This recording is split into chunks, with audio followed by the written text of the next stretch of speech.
제가 군 복무하던 시절 하사였을 때 이야기입니다. 2011년 자대에 오고 1년도 안 됐을 때 당시 저는 쓰레기 전담 하사라고 할 정도로 부대 내 쓰레기를 수거장에 나르던 일을 했습니다. 더럽고 냄새나는 일이라 막내인 제가 전담할 수밖에 없었죠. 보통 아침에 차를 받고 오후 4시까지 수거장에 나르고 버리는 일을 반복합니다.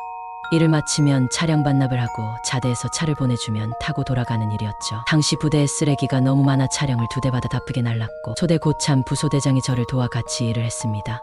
물론 씻고 버리는 건 저 혼자 했습니다. 부소대장이 해주는 건 오직 쓰레기를 날라주는 것뿐. 그날은 정말 미친 듯이 버려서 3시 정도에 일이 끝나게 됐습니다. 틀 반납하고 나니 시간이 남았죠. 뭘 할까 고민하던 차에 부소대장이 저에게 연대 건물 3층에 지금은 안 쓰는 방이 있다며 가서 잠이야 자자고 해서 따라갔습니다. 부인에게 잠은 하루 종일 자도 부족하니까요. 가을쯤 되던 때였고 강원도 땅이라 추웠지만 그럭저럭 잘만 했습니다. 정말 짧은 시간 깊게 잠에 빠졌습니다. 분 정도 잔 것 같았는데 눈이 떠지더군요. 잔 것 같지도 않고 평상시 마냥 정신도 또렷했죠. 하지만 뭔가 달랐습니다.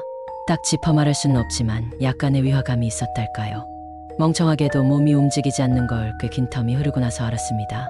그냥 편하게 옆으로 누우려고 했는데 움직이지 않아서 알게 됐죠. 정말 신기하더라고요. 가위는 처음 눌려본 거라 몸이 움직이지 않으니 이게 가위구나 하면서 실없는 생각을 하고 있었습니다.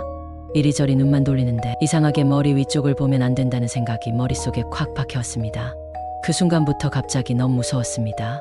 머리 쪽에 무언가 있다라는 게 느껴졌습니다. 인기척이라고 해야 할지 존재감이라고 해야 할지 모르지만 뭔가 있다고만 느꼈죠. 손이랑 발을 움직이려고 부단히 애쓰고 어떻게든 일어나려 발버둥 쳤습니다. 머리 위는 무서워서 감히 올려다보지도 못하겠고 몸은 움직이지도 않고 무서웠죠. 그러다 손가락이 움직였습니다. 손가락이 움직인다 싶은 것과 거의 동시에 몸이 전부 움직여졌습니다. 바로 일어나서 머리 쪽을 봤지만 아무것도 없었죠. 아무튼 가위가 풀리고 공포도 사라지니 온몸에 소름이 돋고 몸에는 힘 하나 없어 주저앉았습니다. 심장 소리가 쿵쿵쿵쿵 하고 제 귀에 들린 것처럼 뛰고 있더라고요. 솥뚜껑 같은 손으로 제 등을 두들기는 것 마냥 엄청 컸습니다. 옆에 자고 있던 중사를 깨웠습니다. 저 가위에 눌렸습니다.